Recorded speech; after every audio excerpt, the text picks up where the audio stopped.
तो सोचिए, क्या होता है जब अहंकार इतना बढ़ जाए कि वो पूरे ब्रह्मांड को ही निगलने की धमकी देने लगे। आज हम देवी महात्म्य की एक बहुत ही शक्तिशाली कथा जानेंगे। ये कहानी है शुंभ निशुंभ मर्दिनी की, आदि शक्ति के उस स्वरूप की जिन्होंने दो अहंकारी असुर भाइयों के राज का अंत किया था। तो ये कहानी शुरू होती है दो असुर भाइयों से, शुंभ और निशुंभ। ये कोई मामूली विलन नहीं थे, बिल्कुल नहीं।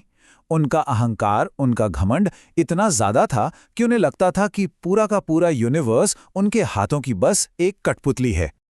और इसी घमंड में चूर होकर उन्होंने ऐलान कर दिया कि तीनों लोक, स्वर्ग, पृथ्वी, पाताल, सब उनके हैं। देवताओं को अपमानित किया गया, उन्हें दास बना लिया गया और पूरे ब्रह्मांड में एक ही संदेश गूंजने लगा, अब सब कुछ हमारा है। और बस इसी एक घोषणा ने आने वाले एक महायुद्ध की नींव रख दी थी। तो सवाल ये उठता है कि ऐसी जबरदस्त शक्ति और इतने अहंकार से भरे इन भाइयों को आखिर कैसे रोका जा सकता था? ब्रह्मांड में ऐसी कौन सी ताकत थी जो उन्हें चुनौती दे सकती थी, जो खुद को ही भगवान मानते थे? चलिए पहले ये समझते हैं कि हालात इतने खराब हुए कैसे। शुंभ और निशुंभ ने न सिर्फ देवताओं को युद्ध में हराया, बल्कि उनका घर यानी स्वर्ग भी छीन लिया। देवता बेघर हो चुके थे, अपमानित थे और बिल्कुल लाचार।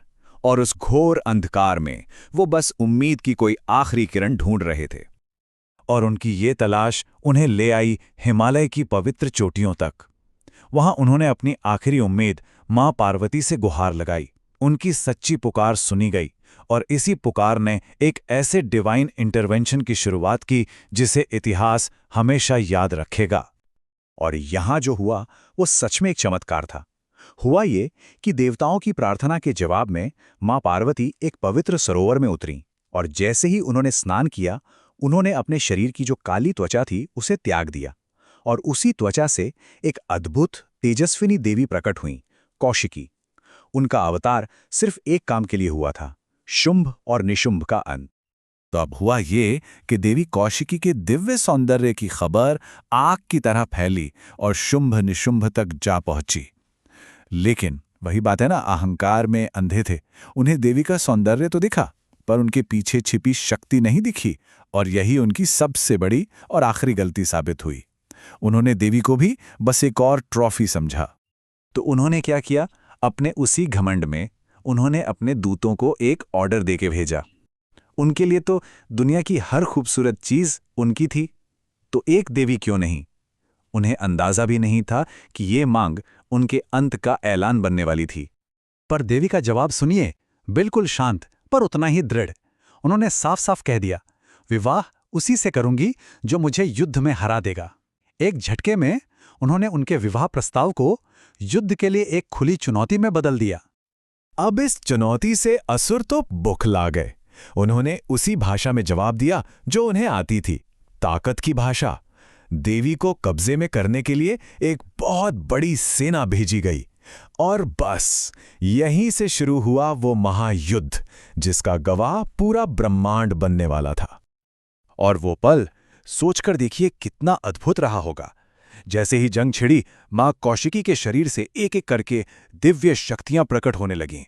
काली, चंडिका, महामाया और न जाने कितनी। हर देवी उसी एक आदि शक्ति का रूप थीं और सबने मिलकर युद्ध भूमि को जैसे एक दिव्य तूफान की चपेट में ले लिया हो। युद्ध चलता रहा और आखिरकार वो समय आ ही गया जब फाइनल टक्कर होनी थी। अब सामने थे दोनों असुर भाई और उनके सामने थी स्वयं देवी। ये उनके घमंड की कहानी का आखिरी पन्ना था। तो पहले छोटा भाई निशुंभ आगे आया। उसने अपनी सारी मायावी शक्तियां, अपनी पूरी ताकत झोंक दी। लेकिन देवी के त्रिशूल के बस एक ही वार ने उसके सारे छल को तोड़ दिया और उसका अंत कर दिया। अपने भाई की मौत से शुंभ गुस्से से आग बबूला हो गया और अब वो देवी के सामने था। उसने ताना मारा, देवी तुम अकेले नहीं, कई रूपों की मदद से लड़ रही हो। पर देवी का जवाब सुनने में बहुत सरल पर गहराई में एक पूरा दर्शन। उन्होंने कहा, ये सभी रूप मैं ही हूं। और ये कहते ही जादू सा हो गया। वो सारी दिव्य शक्तियां वापस उन्हीं में समा गईं। अब उस रणभूमि के बीच बस एक देवी खड़ी थी, अकेली। और उनका तेज पहले से भी ज्यादा था। ये इस बात का सबूत था कि शक्ति एक ही है, रूप चाहे जितने भी हों। इसके बाद जो लड़ाई हुई उसने तो आसमान तक को हिलाकर रख दिया। शुंभ ने अपना सब कुछ दांव पर लगा दिया, हर शक्ति, हर काला जादू, पर सब बेकार। आखिर में देवी ने अपनी खड्ग से उसका भी वध कर दिया और उसके गिरते ही ब्रह्मांड में धर्म की यानी बैलेंस की फिर से स्थापना हुई। तो युद्ध खत्म हुआ, असुरों का अंत हुआ। लेकिन यह कहानी सिर्फ एक जंग की नहीं है, इससे कहीं ज्यादा है। इसमें कुछ ऐसे सबक छिपे हैं जो हमेशा प्रासंगिक रहेंगे। तो आखिर इस महागाथा का संदेश क्या है? पहली बात, घमंड का अंत होना तय है। दूसरी, असली ताकत सही चीज के लिए खड़े होने में है। तीसरी, ये कहानी स्त्री शक्ति का जश्न है जो अंधकार को मिटाने के लिए किसी भी रूप में आ सकती है। और सबसे जरूरी, ये याद दिलाती है कि जीत हमेशा सच्चाई की ही होती है। और शायद इस पूरी कहानी का सार देवी के इसी एक वाक्य में है। वही शक्ति हैं और उनका काम है ब्रह्मांड के संतुलन को बनाए रखना। बस यही उनके अस्तित्व का मतलब है। और ये कहानी हमें एक आखिरी सवाल के साथ छोड़ जाती है। आज की इस दुनिया में जहां हम आज भी अहंकार, शक्ति और न्याय की लड़ाई लड़ रहे हैं, इस प्राचीन कथा का कौन सा संदेश सबसे ज्यादा प्रासंगिक लगता है? ये सोचने वाली बात है।